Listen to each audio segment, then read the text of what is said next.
மொத்த பாருங்க ஒரு நாள் காய்ச்சலுக்கு பாடி ஏன் உங்களுக்கு காய்ச்சல் வந்து இன்னைக்கு திடீர்னு ஏன் காய்ச்சல் வந்து அன்றைக்கு சொல்றான் எனக்கு வந்து காய்ச்சல் வார உண்மையாக இடியாப்பா அக்காவுக்கு போட்டு அக்காவுக்கு டெங்கு காய்ச்சல் சொல்லி கொள்வாங்க எல்லாத்தையும் அவங்க வீடியோ பார்ப்பாங்க மக்கள் மினக்கண்டு சாப்பாடு செய்து கொண்டு வந்து இப்படிங்க சரி சொல்லி கொண்டாடிங்க எந்த நேரம் மயங்கி மயங்கி விழுந்து விழுந்து படுக்கிறான் வெயில இருக்கிற ஆளுக்கு.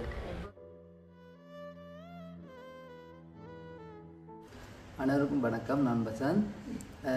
இப்போ எங்கே நிற்கிறோம்னு சொல்லி உங்களுக்கே தெரிஞ்சிருக்கும். எங்களுடைய வீட்டார் நிற்கிறோம். வளமையாக அணு பக்கத்துலேருந்து கதைக்கும். இன்றைய தினம் அணு இல்லை. நேற்றைய தினம் வீடியோ பார்த்தாக்களுக்கு சில பேருக்கு தெரிஞ்சிருக்கலாம். அணுவுக்கு வந்து நேற்றைய தினம் வீடியோவில் சொல்லியிருந்தது கொஞ்சம் உடம்பு ஏலாத மாதிரிக்கு இருக்குது, ஒரு காய்ச்சல் குணமாக இருக்கின்ற மாதிரிக்கு நேற்றைய தினம் வீடியோவில் சொல்லியிருந்தது. அதே மாதிரி இன்றைக்கு அணுவுக்கு வந்து ஒரு சரியான முறையில் காய்ச்சல் இன்றைக்கண்டுன்னா நேற்று இரவு துவங்கி இன்னமும் காய்ச்சல் விடையில. ஆனால் நேற்று வீடியோவில் சொன்னதானா உடம்பெல்லாம் ஒரு மாதிரியும் அந்த தொண்டையெல்லாம் இந்த சளி கட்டி அடைக்கிற மாதிரி இருக்கின்ற மாதிரி சொன்னது. அதே மாதிரிக்கு அணுவுக்கு ஒரு இரவு ஒரு 9 மணியில் இருந்து விடியும் வரைக்கும் ஃபுல்லாக காய்ச்சல். ஸோ அணுக்கண்டு தனியேண்டா ஓகே இருந்திருக்கும். அணுண்ட காய்ச்சல் வந்து இப்போ ஏஞ்சலுக்கும் வந்தபடியாக 2 பேரும் ஒரு சரியான முறையில் காய்ச்சல்லாம் அவதிப்பட்டு கொண்டு இருக்கணும். அதுலேயும் வந்து அணு என்ன மாதிரியோ அதே மாதிரி தான் ஏஞ்சல். ஸோ அணுவை வந்து நேற்று பேடோன் போட சொல்கிறதுக்கு நான் பட்ட வாடை எனக்கு தான் தெரியும். கடைசியாக அணுவோட சண்டை பிடிச்சி தான் அந்த பேடோனை போட வச்சு அதை கொஞ்சமாவது குணப்படுத்தினது. அணு வந்து அந்த பேடோனால் ஒன்றுமே போடுறதில்லை. ஸோ ஹாஸ்பிட்டலில் போய் குளிச்சு எடுத்து அதை நேரத்துக்கு நேரம் போடணும் அப்படி இப்படின்னு சொல்லி எந்த ஒரு எண்ணமுமே இல்லை. குளிசை போடுறேன்னு சொன்னாலே சரியான பயம். நேற்றிரவு கூட குளிசை போடணுன்னு சொல்லி அணு குளிசை போடவே இல்லை. கடைசியாக ஒரு 10:30 போல் அணுவோட சண்டை பிடிச்சி அணு அழுது வைவாஷ் பண்ணி ஒரு சொல்லி பேடோன் போட்டுட்டு அணுவை வந்து கிடைத்தினது. ஸோ அதுக்கு பிறகு தான் கொஞ்சம் குறைஞ்ச மாதிரிக்கு அணு சொன்னது. விடிய விழுந்தாலுமே நான் உடனே கேட்டேன், நான் வாங்க ஆஸ்பத்திரிக்கு போயிட்டு வருவோம்னு சொல்ல அதுக்கும் பெற மாட்டேன்ட்டு படுத்துருக்குது. ரத்தம் செக் பண்ணி பார்ப்பினோமா அப்போ தனக்கு சரியான முறைக்கு பயமாக இருக்குன்ற மாதிரி சொன்னபடியாக இன்றைக்கு இப்போ ஆஸ்பத்திரி போக வேண்டிய ஆள் வந்து உள்ளுக்கு படுத்துருக்குது. பின்னேரம் போகணும்னு சொல்லி போட்டு ஆள் படுத்துருக்கு. பின்னேரம்னு சொன்னால் ப்ரைவேட் ஹாஸ்பிட்டலில் போனால் ரத்தம் செக் பண்ணாமல் மருந்தெடுக்கலாம்னு சொல்லி போட்டு ஆள் படுத்துருக்குது. அதே மாதிரி ஏஞ்சம்மாவும் பக்கத்துலேயே படுத்துருக்கு. ஸோ அவனோட போயிருந்து ஒரு சில வார்த்தையை கதைப்போம். ஸோ இன்றைக்கு வந்து நாங்கள் எந்த ஒரு வீடியோவுமே எடுக்க முடியாத சூழ்நிலை. எனக்கு நானுக்கு வந்து காய்ச்சல், நானும் வந்து வெளியில் விட்டு போக முடியாது. இப்போ அணுவை பார்க்குறதோ ஏஞ்சலை பார்க்குறதோ குழந்தையை பார்க்குறதோன்னு சொல்லி 3 பேரையுமே நான் தான் பார்க்க வேண்டிய நிலைமையாக போயிடுது. சமையலும் இல்லை. ஸோ சமையல் வந்து நானும் சமைக்க மாட்டேன். சமைக்கிறதா கூட இயலாது தானே. அணு வந்து இயலாமல் இருக்குது, எஞ்சிமாவும் இயலாமல் இருக்குது. பிள்ளைய நான் தான் வச்சிருக்கணுன்றபடியாக சமையலும் இல்லை. சமையல் வந்து அணுவாக்கின்ற அக்காவிட்ட இருந்து வருமண்ட மாதிரி நினைக்கிறேன். அணுவை வந்து காலையிலே கால் பண்ணி கேட்டவையில் என்ன பிரச்சனை அப்படி இப்படின்னு சொல்லி அப்போ காய்ச்சல்னு சொல்ல இப்போ தாங்கள் சாப்பாடு கொடுத்து விட்றோம்னு சொல்லி காலமே மிட்டாலி கொடுத்து விட்டவா, ஒரு ஆள் வந்து புட்டு கொடுத்து விட்டவா. மதியம் அதே மாதிரிக்கு இப்போ சாரு அக்காவும் சுவாசினி அக்காவும் கால் பண்ணி கேட்டவையிலாக்கும். அப்போ அணு வந்து தனக்கு சாப்பாடு வேண்டாம், ஏஞ்சம்மாவுக்கும் வேண்டாம், வசந்துக்கு நான் என்ன மாதிரி ஃபோன் பண்ணி சொல்கிறேன்னு சொன்னது. அப்போ அந்த வகையில் அணு வந்து இன்றைக்கு கொஞ்சம் இல்லாமல் தான் இருக்கிறா. அதே மாதிரி காலையில் கூட நெருக்கிற கூட்டின்னு போனோம் 2 பேரையும். அணுவும் தான் வந்தது. ஸோ அணு வந்து இயலாமல் இருந்து கூட அணு வந்து இப்போ வர வேண்டிய கட்டாயத்துக்காக நெருக்கிற இடத்துக்கு தம்பியையும் கூட்டி கொண்டு வந்து நிறுத்திட்டு வந்த நாங்கள்.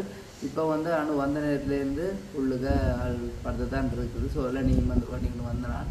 அப்போ அணுவுக்கு வந்து இளநியை மட்டி கொடுத்து அணுவோட இருந்து ஒரு சில வார்த்தைகளை கதைச்சி அணுவுக்கு எப்படி இந்த காய்ச்சல் வந்தது, என்ன காய்ச்சல், என்ன அனுபவமாக இருக்குன்னு சொல்லி அணுவை கேட்கலாம் வாங்க போய். ஓகே, அணுவுக்கு வந்து நான் விக்ஸ் கொஞ்சம் பூசி விட்டபடியாக கொஞ்சம் இப்போ ஓகே போல இருக்குது. ஆனால் ஓகேன்ட்டு சொல்ல முடியாது. நான் அந்த மூத்த பாருங்க ஒரு நாள் காய்ச்சலுக்கு வாடிச்சு. ஏன் உங்களுக்கு காய்ச்சல் வந்து இன்னைக்கு திடீர்னு ஏன் காய்ச்சல் வந்து அன்றைக்கு சொல்கிறான். நிறைய நாள் அப்புறம் வீடியோவுக்கு போனாந்தானே. இப்போ அன்றைக்கு கமெண்ட்ல இல்லை சின்ன இல்லைன்னு கனடா அப்புறம் வீடியோவுக்கு வந்தது அணு வந்து வெள்ளையாக வந்துட்டு வடிவாக இருக்குது. அப்போ அதுதான் நான் ஒரு 2 சொன்னேன் நீங்கள் இல்லை அப்படி நான் சொன்னேன். வசந்துக்கு வந்து இந்த காய்ச்சல் வந்து வந்தது. இப்போ வந்து 3 நாள் உங்களுக்கு காய்ச்சல் வந்து ஆனால் உடனே மருந்து எடுத்துட்டீங்க டக்குனு. நான் உடனே மருந்து எடுத்தேன். ஸோ அந்த மருந்து கூட ஃபுல்லாக போட்டு கூட முடியல. இங்கே இந்த மருந்து கூட ஃபுல்லாக போட்டு கூட முடியல. நான் ஓடி போய் மருந்து எடுக்கிறது கூட உண்மையிலே காய்ச்சல் இருந்துச்சுன்னா அதை தாங்கி கொள்ளையில அது சொன்னாங்க. இந்த உடம்பை நாங்கள் கவனிச்சா தான் 2 ஓடும் நான் ஓடி போய் மருந்து எடுத்தேன். ஸோ இந்த மருந்தை கேட்டு நான் போடுங்கன்னு சொல்ல அணு வந்து கிடச்சிருந்தாலும் போட மாட்டேன். ஸோ ஆனால் வந்து போடலாம் சொன்னால் இப்போ ஒரே வயசு இல்லை காரணம் தானே, அப்போ வந்து போடலாம். இப்போ என்ன மாதிரி இருக்கு? அப்போ இப்போ ஓரளவு அந்த விக்ஸ் எல்லாம் கொஞ்சம் பூசணும்னு ஓரளவு நல்லா இருக்கு. அது வந்து இரவு வந்து எனக்கு வந்து இரவு தான் இந்த காய்ச்சல் வந்தது, நல்லா காய்ச்சல் வந்தது. இருமலும் ஒரு தலைவலி ஒரு சுற்றியான தலைவலி. அப்போ அக்காவுக்கு கால் பண்ணி சொல்லி அக்கா சுற்றி டெங்கு காய்ச்சல் தெரியாது அங்கே அக்கா அஞ்சலி சிம்முத்தக்கா உனக்கு என்ன தலை வந்து சரியா பேரமாவும் தலை சரியா இடிக்க வளர்க்கல அக்கா செஞ்சு டெங்கு காய்ச்சல் தெரியாது. நான் சொன்னேன் அப்படி ஒரு காய்ச்சல் எனக்கு வராதுண்டு. இது காய்ச்சல்ண்டாலே கூட தலையடி வராங்க. ஸோ இது வந்து சளி காய்ச்சல். அதான் வந்து உங்களுக்கு வந்த காய்ச்சல் டக்குன்னு உங்களுக்கு மாறிட்டு. ஸோ நான் வந்து அந்த விக்ஸ் தப்பி ஒன்று வேணேன். அது என்ன லண்டு பாம் என்ன லண்டு பாம் ஒன்று வேணான்னு. ஸோ லண்டு பாம் தலைக்கு பூசினோன்னும் திடீர்னு ஒரு வேர்த்து கொட்டினேன். அந்த அதெல்லாம் அந்த லண்டு பாம் அணுவுக்கு உடனே பூசி விட்டான். அப்போ அணுவும் வந்து பூசினா பிறகு சொன்ன வடிவு தலையெல்லாம் வேர்த்து கொஞ்சம் உடம்பு கொஞ்சம் லேசான மாதிரி இருக்கு. நேற்று ஃபுல்லாக சத்தி எடுத்தது. அப்போ ஹாஸ்பிட்டல் போகும். ஹாஸ்பிட்டல் பின்னேரம் மட்டும் பார்த்துட்டு போ. பின்னேரம் மட்டும் என்ன மாதிரி உடம்பு நிறைய இருக்குன்னு பார்த்துட்டு போகும்னு இருக்கிறேன். அணுவுக்கு வந்து இப்போ நித்திரை வராது. என்ன சொன்னால் எந்த நேரம் தும்பு தடியை பிடிச்சி அங்கே இங்கேண்டு சுற்றி கொண்டு செய்யவா இன்றைக்கு இதுக்கு கொடுக்க நித்திரை வராது. எனக்கும் அது ஆக இயலான்னு சொல்லி பண்ணுறேன். நடிச்சு கொண்டு கிடக்கவும் சரி வராது. ஓரளவு பெரடோ என்ன போட்டுட்டோம்னா கொஞ்சம் வேலை செய்யணும், வீட்டு வேலை செய்யணும். வீடு வந்து நீட்டாக இருந்தால் தான் நிம்மதியாக இருக்கும். சரி, அப்போ நீங்கள் கிணக்கு காய்க்க வேணாம். நான் உங்களுக்கு ஒரு சோழனி ஒன்று எடுத்துகிட்டு போகிறேன். சோழனி வண்டியில் வந்தால் அப்போ சோழனியை பட்டி கொடுப்போம். இந்த மதிய நேரம் நல்ல ஒரு இதமாக இருக்கும். அதுக்கு பிறகு அப்போ இளநியை குடிச்சு போட்டு அதுக்கு பிறகு சாப்பாடு என்ன மாதிரின்றதை பார்ப்போம். ஓகே, இப்போ இளநி வந்து 2 வண்டிட்டு வந்தான். வண்டி வந்து பேசினவங்க தெரியல விருத்திக்க வச்சு விட்றான். குளிராக இருக்கட்டும் வந்து நீங்கள் குளிர் தண்ணி தான் தேடி தேடி குடிக்கிறீங்க. எந்த பக்கம் இது வெட்டணும்? ஆனால் ஒட்டு சொட்டு கிழக்கவும் இல்லை. இப்போ உண்டா குடிங்க அப்புறம் உண்டை குடிக்குவோங்க. எனக்கு வந்து பெருசாக காய்ச்சல் ஒரு வாரம் கூட உண்மையாக வாரம் இல்லை. பெருசாக கூட வந்ததானே நான் வந்தால் கொஞ்சம் பாட்டி போட்டு தான் பாட்டி போட்டு தான் போடுறதோ. ரைட். ஸோ இன்னும் எல்லாம் அரைக்க வச்சு செய்கிற மட்டும் மாதிரி நினைப்பீங்க. வெளியில் இன்னும் தெரியல இல்லையா? இத்தனை மருந்து நம்ப வேண்டி அடிச்சுட்டேன். அது பெனங்காய் கலந்து பாருங்க.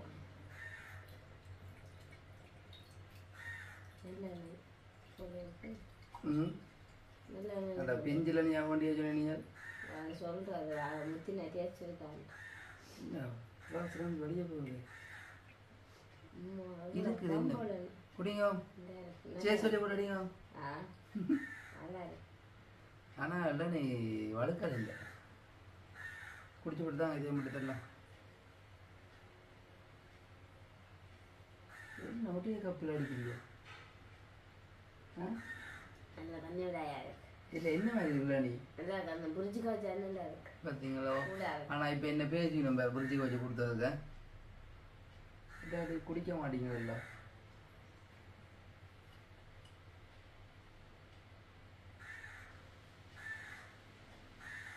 சரியா தண்ணி விளையாடலாம் கிடையாது.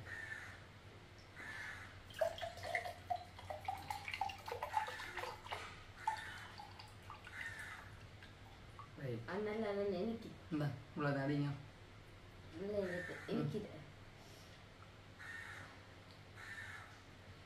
இன்னைக்கு வீடியோ ஒன்றும் பதிவு செய்யலாம போயிட்டு வீடியோ தானே. அதான் இன்னைக்கு இதைத்தான் போடலாம். நான் வேற வீடியோ ஒன்று பிளான் பண்ணாங்க.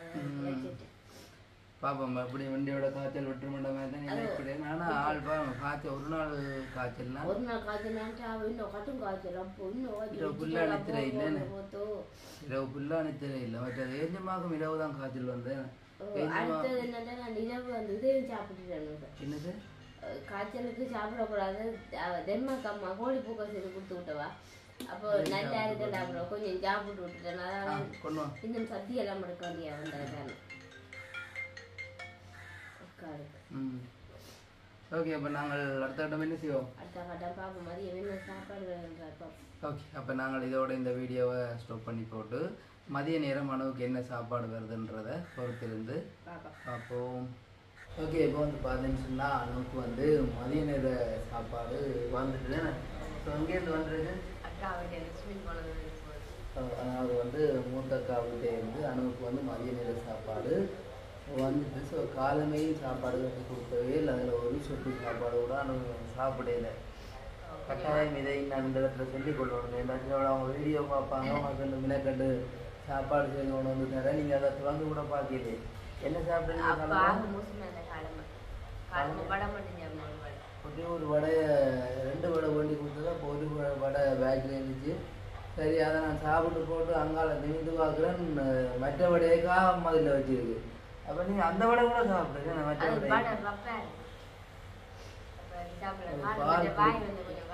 குழந்தைக்கு பால் கொடுக்குற அம்மா வந்து சாப்பிட்ற மாதிரியான சாப்பாடு சாப்பிட்றதே இல்லை. கூடுதலாக சாப்பிடாம இருக்கிற நாட்கள்லாம் கூட. ஸோ அதுலேயும் வந்து காய்ச்சல்னு சொன்னால் ஆளை நிமித்தவே இல்லை. நட்டு நிமித்தி சின்ன பிள்ளைகள் கண்டாலும் மருந்து வராது, இது சாப்பாடுன்னு சொல்லி கொடுத்துடலாம். ஆனால் வாக்கு வந்து எதுவுமே கொடுக்கலாம் நிலைமையாக இருக்குது. எங்கோடைய ஒரு இடம் தெரியும் கிடக்கு. எந்த நேரம் மயங்கி விழுந்து படுக்கிறான் வெயில இருக்கிற ஆளுக்கு. அது வந்து பேனோல் போட்டு மற்றும் நான் இதெல்லாம் போட்டுவிட்டேன். மிக்ஸ் தலைக்கு போட்டு நல்ல மஜாஜல் குடிச்சு விட்டேன். அதுக்கப்புறம் தான் ஆளுக்கு கொஞ்சம் வேர்த்து கொண்டு வந்தது. அப்போ அதுலேருந்து என்ன தெரிய வருதுன்னா, ஆளுக்கு வந்து இப்போ காய்ச்சல் வந்து அந்த சளி காய்ச்சல்லாம் என்ன தலைக்கு வந்து சரியான சளி இருக்கிறபடியாக தான் அப்படி அந்த தலையடியோடு சேர்ந்த ஒரு காய்ச்சல். மற்றது ஏஞ்சிமாவுக்கும் வந்து உண்மையிலே சரியான காய்ச்சல். அப்போ ஏஞ்சிமாவில் நிற்கிறாள், எழும்பி ஆலையை வச்சு வைக்குது.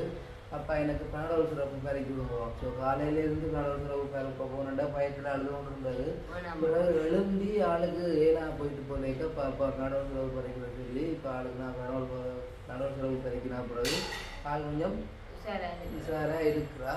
ஸோ அவன் வந்து இப்போ சாப்பிட்டு ஆள் கொஞ்சம் ரொம்ப விளையாடி கொண்டு இருக்கா. பனடோல் சிறப்பு பறிக்கிறாங்கன்னா இப்போ சாப்பிட்டு விளையாடி கொண்டு இருக்கிறா. இப்போ வந்து அணுவுக்கு வந்த சாப்பாடு என்னன்றதை பார்ப்போம். வேணாம், சரி, ஓகே, பாம்பு எடுத்துட்டு வரேன்.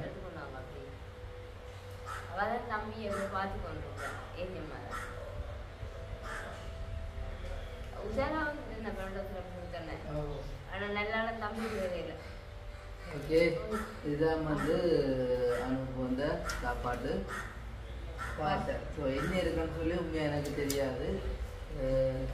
காய்ச்சல் ஒன்று தான் சாப்பாடு கொடுத்து விடணும்னு சொன்னவா என்ன ஒன்றுண்ட கறியெல்லாம் சாப்பிட்றது அதான் சும்மா கொண்டு வந்து தந்தோன்னு போல இது சாப்பிட்றதுக்கு அம்மா சொன்ன வாண்டுகின்றது.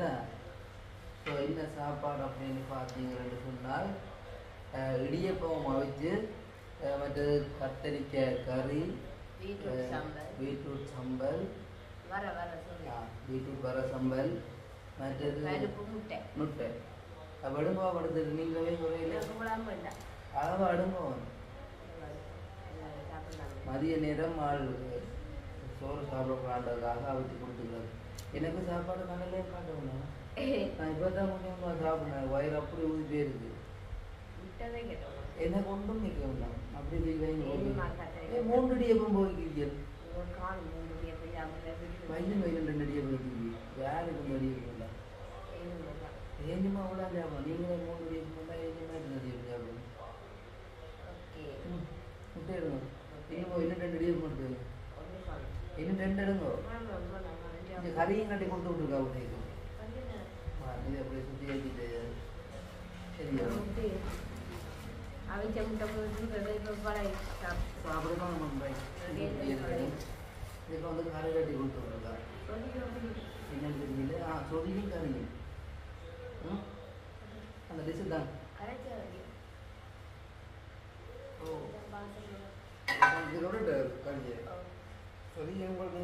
அக்காப்பா தான் மதியம் சமைச்சது வேலைக்காரருக்கும் சாப்பாடு தானே கொடுக்குறது.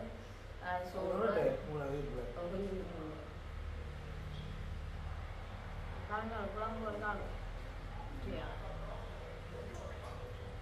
அப்பா இடையில முடிய போக வச்சு கொடுத்துருக்கேன் நாங்கப்பா. நேற்று இரவு காய்ச்சல் எல்லாம் பேசினது வச்சு கொண்டு இருக்கோம் நம்ம வாரம் சொல்லுவாங்க சொல்லி என்ன வருது என்ன பார்த்து நடுது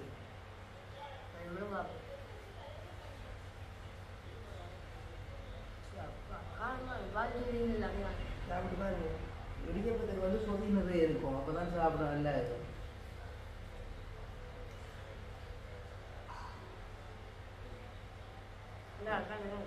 சொதி கொண்டாடும் இது சொல்லிட்ட சொதி எங்களுக்கு எஞ்சிமாக்குதாவே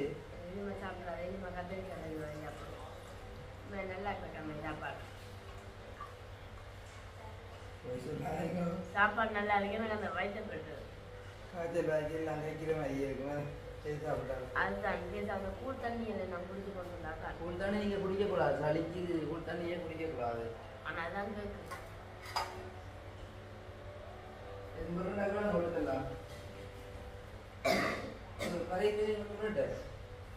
நீ சாப்பிடவே இல்லை படி ஆறுதலாக சாப்பிடுவோம் என்னம்மா என்ன செய்யறான்னு சொன்னா தம்பி எங்க நிற்கிறாரு எழுந்துதான் இப்போ ஆள் வந்து ஆடின்னு வந்துருக்குது உண்மையிலே ஆள் வந்து சரியான ஒரு உதவியா இருப்பா என்ன டைம்லையும் வந்து சரியான உதவியா இருப்பா எனக்கோ சரி அணுவுக்கோ சரி எல்லா விதத்துலையும் வந்து உதவியா இருக்கக்கூடிய ஆள் தான் ஏஞ்சம்மா இப்போ வந்து உண்மையிலே ஆள் அணுவுக்கு அப்போ காய்ச்சல் வருதோ அப்போ ஏஞ்சம்மாவுக்கும் கட்டாயம் வந்து அது என்னவோ தெரியல ஏஞ்சம்மாவுக்கும் அணுவுக்கும் கூட காய்ச்சல் வர்றது கூட ஸோ இந்த காய்ச்சல் கூட என்னில இருந்தால் அந்த வீட்டை போனது நான் சரியான ஒரு அதே மாதிரி எனக்கு என்ன மாதிரி இருந்துச்சு அதே மாதிரி தான் உங்களுக்கு இருக்குதுன்னு இப்போ எனக்கு வந்து தாங்கிக் கொள்கிற தன்மை இருக்குது வாட்டை வந்து தாங்கிக் கொள்கிற தன்மை இல்லை மற்ற நான் வந்து என்ன குளிர்ச்சியாக இருந்தாலும் டக்குண்டு போட்டுருவேன் சொன்னால் காய்ச்சல் மாறணும் பண்ணுறதுக்காக ஓடி போய் மருந்து எடுத்து குளிசை போட்டுருவேன் வா வந்து குளிசை போடுறதில்லை அதனால காய்ச்சல் மாறுறது எல்லா பின்ன நேருக்கு தான் குளிசை போட விருப்பம் என்ன செய்யறது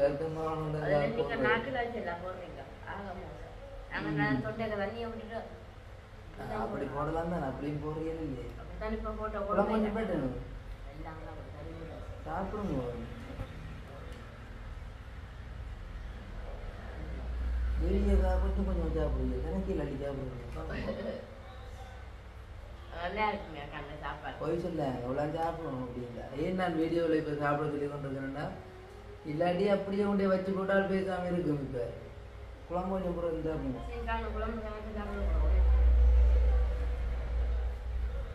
ஓகே அப்போ நீங்கள் சாப்பிட்டு போட்டு கூப்பிடுங்க வேணாம் கட் பண்ண மாட்டேன் கட் பண்ணக்கூடாது என்ன சாப்பிட்டு அப்புறம் வீடியோ இல்லை இல்லை அப்படி தெரியல அதையும் சாப்பிட்டு அப்புறம் வீடியோ கட் பண்ணுறது வெறும் சும்மா கூட பிள்ளைங்க சாப்பிட்ற மாதிரி தெரியுது எப்படி நான் வீடியோ கட் பண்ண இப்படி உடைய வைக்க போகிறேன் எல்லாமே யோசிக்கிறாள் இல்லையே ஏன்னா கிடைச்சா வச்சு வைக்கணும்னு யோசிக்கிறேன் நீங்கள் இல்லை தான் சரி ஓகே அப்போ வந்து நாங்கள் அணு வந்து முழுமையாக எல்லாத்தையும் சாப்பிட்டு அப்புறம் வந்து அடுத்த கட்டம் ஈவினிங் ஏன்னா ஈவினிங் இரவு என்ன நடக்குன்றத தெரிந்து பார்க்கலாம் ஓகே இப்போ வந்து இரவு நேரத்துக்கு வந்தாச்சு ஸோ அணுவு கொஞ்சம் காய்ச்சல் சூழ்ந்த மாதிரி இருக்குது அதே மாதிரி ஏஞ்சம்மா கொஞ்சம் காய்ச்சல் இன்னும் விடையில ஏஞ்சம்மா அதுலேயும் சரியா சரி அப்போ பிள்ளைக்கு வந்துட்டு நாங்கள் பேனல் சிறப்பு கொடுக்க போகிறோம் ஸோ இந்த பச்சை பேனல் சிறப்பு கொடுத்தா காய்ச்சல் நிற்கிறதுன்னு இவ்வளோ நேரம் கொடுத்து பார்த்தாங்க உடனே காய்ச்சல் நிற்கிறது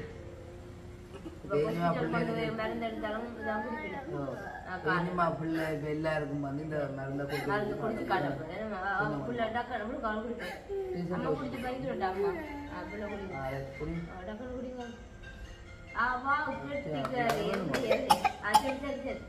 சரி ஆமா நான் குடிங்க தண்ணியை குடிங்க தண்ணி தண்ணி காணுமே நம்ம சரி ஓகே அப்படி கொடுக்கல இனிமே தான் கொடுக்கல நான் கூப்பிட்டு வாங்க சரிங்க ஓகே வந்து பார்த்தீங்கன்னா இனிமாக்கு என்னோட வந்தது காய்ச்சல் அவங்க விடியத்தான் வந்தேன் விடியத்தான் வந்தது இரவு லைட்டாக காய்ச்சல் காய்ஞ்சது அப்புறம் அப்படியே அப்புறம் வேர்த்துச்சு பிறகு விடியப்புறத்துலேருந்து காய்ச்சல் தான் அப்போ நான் பேனல் சிறப்பு வேண்டி வந்து பறிக்கிறான். பறிக்க உடனே அந்த காய்ச்சலை முறிச்சது என்ன. ஸோ பேனோல் சிறப்பாக 3 தரம் கொடுத்து போட்டு தான் ஹாஸ்பிட்டலுக்கு கொண்டு வரணும்னு சொன்னேன் இல்லைண்ணா. அதாவது வந்து காய்ச்சல் அதிகம் வந்த சின்னாக்களுக்கு வேண்டுற பேனோல் சிறப்பை 3 வேளை கொடுத்து போட்டு காய்ச்சல் நிற்காட்டி கொண்டு வரணும்னு சொல்கிறவையில் அதெல்லாம் நெஞ்சுமா நாங்கள் அன்றைக்கு கூட்டிகிட்டு போகல. ஸோ 3 தடவை இதை வந்து கொடுத்துட்டு ஸோ இதை 2வது தடவையாக கொடுத்துக்கிறது இன்னொரு தடவை 3வது தடவையாக கொடுத்து போட்டு நெஞ்சுமாவுக்கு காய்ச்சல் நின்றுடும். ஸோ வெள்ளனையை வந்து கொடுத்தவையோட காய்ச்சலை முறிச்சது. ஸோ முறிச்சது பிறகு என்னோட படத்துலேருந்து நித்திரையா போட்டுதான். அப்போ நித்திரையா கொண்ட பிறகு காய்ச்சல் வந்து நம்ம இன்னைக்கு கொஞ்சம் சரியாயிருமே. அப்போ கூடுதலாக வந்து எனக்கு என்ன வந்தாலுமே ஜம்மாக்கும் வந்து காய்ச்சல் மாறது. எனக்கு கொரோனா வந்தது ஜம்மாக்கும் வந்தது தெரியுமா. மற்ற உங்களுக்கு நார்மலாக காய்ச்சல் வந்தாலே அந்த காய்ச்சல் உடனே வர டக்குன்னு வந்துடும். யாருக்கு வராட்டியுமே ஜம்மாக்கு வந்துடும். காய்ச்சல் வந்து தம்பி குட்டிக்கு வேற இல்லை இந்த மண்ணு நல்ல காலம். காய்ச்சல் வந்து அந்த பலவீனமான ஆட்களுக்கு தான் டக்குன்னு சொத்துறன மாதிரி சொல்றது. அந்த அதாவது நோய் எதிர்ப்பு சக்தி உடம்புல டக்குன்னு சொத்து பண்ணுறா. ஆனால் அப்படி எல்லாம் குழந்தை என்னடா குழந்தை அது வந்து பாசத்தில் வந்தார். குழந்தைக்கு இப்போ நாங்கள் என்ன சாப்பாடு பண்ணியிருக்கிறோம்? என்ன வாங்கி போட்டு தரப்படாது சாப்பாடு அதாவது வந்து என்ன சாப்பாடு தான் செய்து கொடுத்தாலும் அந்த காய்ச்சல் டைமுக்கு அதாவது சாப்பிட முடியாது. ஆனால் விரும்பி சாப்பிட்ற அந்த நூடில்ஸ் என்று வந்தால் அது வந்து கொஞ்சமாவது சாப்பிடும். காய்ச்சல்காரர்களுக்கு உண்மையிலே பசிக்காது. வாயெல்லாம் கச்சலாக இருக்கும். ஆனால் கூட இப்போ காலையில் சாப்பிடல மதியம் வந்த இடியப்பத்தில் கொஞ்சம் சாப்பிடுது. இப்போ இரவு ஆள் சாப்பாடு வேணும் ஒன்று இருக்குது. அப்போ ஆளுக்கும் வந்து சாப்பாடு எதுவும் யூஸ் பண்ணி நாங்கள் தான் கொடுக்கணும். அப்போ நம்ம அம்மாவுக்கு என்ன சாப்பாடு கொடுப்போம் தெரியல. ஸோ எஞ்சுமா வந்து மற்ற பிள்ளைகள் மாதிரி இல்லை. என்னத்தை நாங்கள் சொல்கிறோமோ உடனே அதை வந்து கேட்டுக்கொண்டு வைப்பாருங்க. மருந்து பறக்க வேண்டிய தேவையில்லை. அவன்கிட்ட ஒரு அன்பா சொன்னா கட்டாயமாக கேட்டுக்கொள்றது. ஹாஸ்பிட்டலுக்கு வரையிலன்னு சொல்லுங்க வர மாட்டேன். நீங்க மருந்து ஹாஸ்பிட்டல்ல வச்சு மருந்து கொடுக்குறா இல்லை இருத்தி பெருக்கி படுத்தா 1 மணி நேரம் கழிச்சு தான் முடிவினேன். கொஞ்சம் நான் பார்த்துட்டு தான் முடிவினேன் மருந்து. அதுக்காக தான் நான் பயப்படுறது. நான் ஆஸ்பத்திரிக்கு வர மாட்டேன். நான் குழந்தைக்கெல்லாம் சுகமாயிரும். நாளைக்கு நல்ல ஒரு கம்பல் வீடியோ போடுவோம். நம்ம உங்களுக்கு இப்போ எல்லாம் ஓகே எனக்கு எல்லாம் ஓகே. ஆனால் ஓகே ஆன மாதிரி தெரியல. கண்ணில் ஒரு காய்ச்சல் தெரியுது. ஏஞ்சம்மா கூட நாங்கள் பார்த்து காய்ச்சலை மாற்றிடலாம். ஆனால் ஆளை திருத்தவே இல்லாது. ஸோ பேனோல் பாருங்க சின்ன பிள்ளை வந்து உடனே குளிசை விழுங்குது. ஆனால் அவள் வந்து இன்னமும் குளிசை விழுங்க. நேற்று இரவு விழுங்கின குளிசை கூடாது. மதியம் போட்டுருந்தேன். மதியம் போட்டுருந்தேன். காலையில் காலையில் அப்படி இல்லை. குளிசை வந்து அந்த பேனோல் வந்து 3 முறை போட்டு பார்க்கலாம். அந்த 6 மணி நேரத்துக்கு போட்டு பார்க்கலாம். அது அந்த சளிக்கு அப்படின்னு சொன்னா மருந்து எடுத்தே தான் ஆகும். பானி மருந்து எடுப்போம் சளிக்கு. பாத்தீங்க மருந்து எனக்கு என்ன வருத்தமா இருந்தாலும் உடனே நிற்கும். சரி ஓகே. அப்ப நாங்க எங்கம்மாவும் இதுல வச்சு கழிச்சு கொண்டிருக்க முடியாது. தப்பா போய்கள் அப்படின்னு இல்லை. ஒரு தொடர்ச்சியா வீடியோ எடுத்து கொண்டு போனாங்க. அங்க பொம்மை குட்டியை வச்சு போட்டு வந்தாங்க. அவருக்கு வந்து இந்த நேரம் காய்ச்சி கொண்டே தூக்கவும் கூடாது. தனக்கு பக்கத்துல இருந்து ஒரு ஆள் இருந்து காய்ச்சி கொண்டிருந்தா அவ்வளவு நேரம் கொண்டாலும் இருப்பார். அந்த பசி நேரம் மட்டும் அது வேற கட்டாயம் அவரையும் வந்து நாங்க காட்டுவோம். நிறைய நாளாக எதிர்பார்த்து கொண்டிருக்கீங்க. இன்னமும் காட்டுன்னு சொல்லி எப்படி ஒரு நாளைக்கு நாளைக்கு அப்படி கட்டாயம் காட்டுவோம். வெயிட் பண்ணி பாருங்க. ஓகே. அப்போ நாங்கள் இதோட இந்த வீடியோவை முடிப்போம். இதுவரைக்கும் இந்த வீடியோவை பார்த்த உறவுகள் எல்லாருமே வந்து நன்றியாக சொல்லிக்கொண்டு இந்த வீடியோவிலிருந்து விடைபெற்றுக் கொள்கிறோம். பாய். எங்க பாய்